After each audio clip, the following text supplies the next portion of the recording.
On a scale from 1 to 10, what score would you give yourself for the last 7 days? What score would you give yourself for last week? One of the most simple, easy ways to change your life is by giving yourself a score every week for how that week went. According to Pearson's law, whatever you measure and report improves exponentially.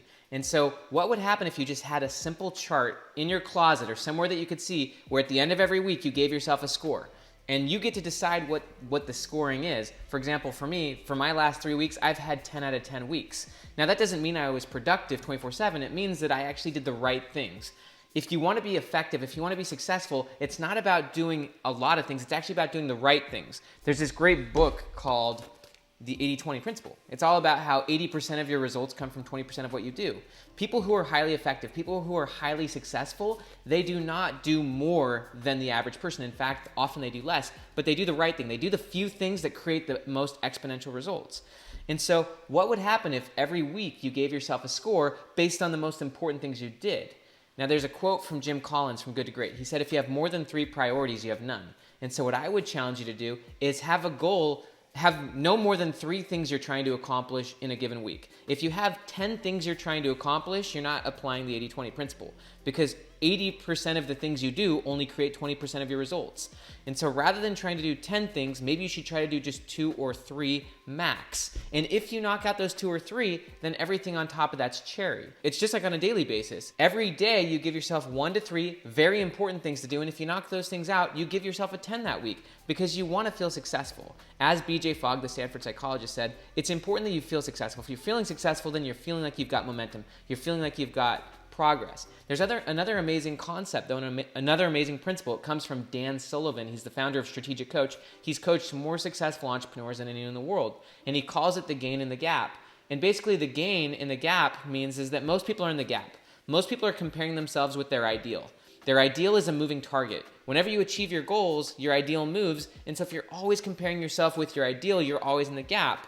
But if you're comparing yourself to your former self, if you're taking time to reflect on where you were 3 months ago, on 3 weeks ago, and if you can look at your week and you say, holy cow, I actually have made some progress this week, then you always feel like you're winning. And if you always feel like you're winning, then you're going to feel momentum, you're going to feel progress, and you're going to actually appreciate progress.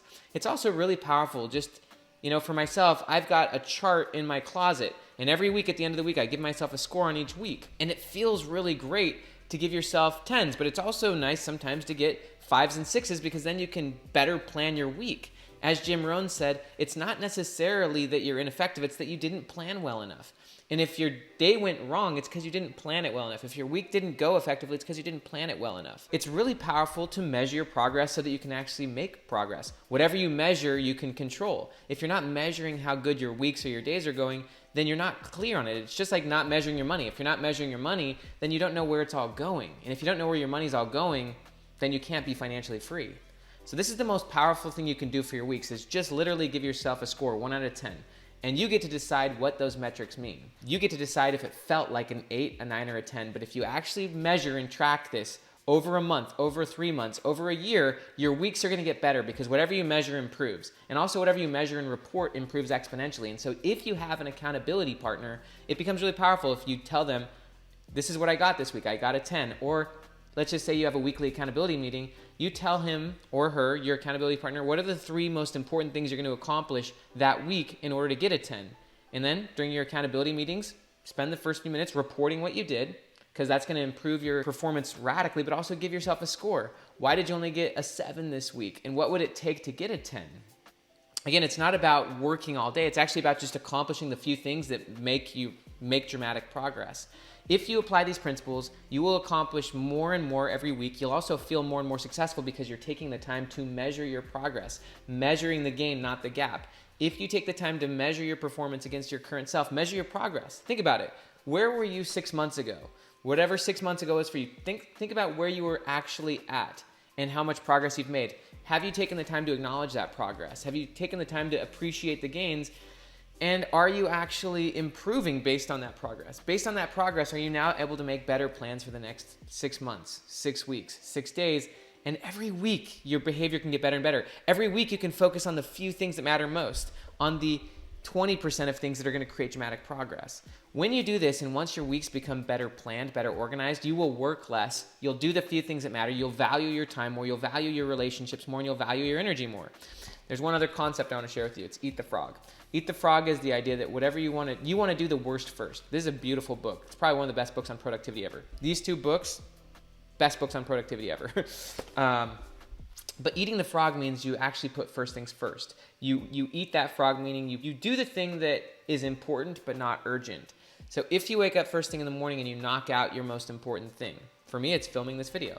If I don't film this video before 8, 9, 10 a.m., it's not going to get done. The urgencies of the day are going to take over. I'm going to lose my energy. I'm going to lose my commitment. And so if you spend your days doing the first thing, knocking it out, and then if you're just consistently putting what's important before what's urgent, if you're consistently moving towards your dreams, making power moves, doing those 3 things, whatever that is, creating those 3 results that week, give yourself a 10. And if you keep creating 10, 10, 10, 10, 10, the more better weeks you can create, the more your life is going to exponentially change and improve. Most people are just on autopilot. Most people are living the same week over and over and over again. They're not actively seeking a future self. You can make rapid strides every single week. Every week you can just knock out a few key things that actually dramatically move you towards your future self. And if you're making those big wins consistently, if you're consistently waking up and eating the frog, if you're consistently reaching out and asking for help or pitching yourself or doing whatever it is for you that reflects moving towards your future self. Over time, good weeks turn into good months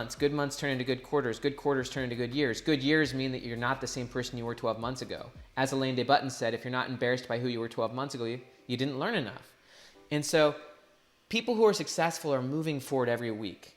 They're measuring how they did. They're being grateful for how they did. They feel progress. And then ultimately they're making better plans each week. And they're just knocking out the few things which matter most. One other super important concept here is recovery. In psychology, there's a concept called psychological detachment from work.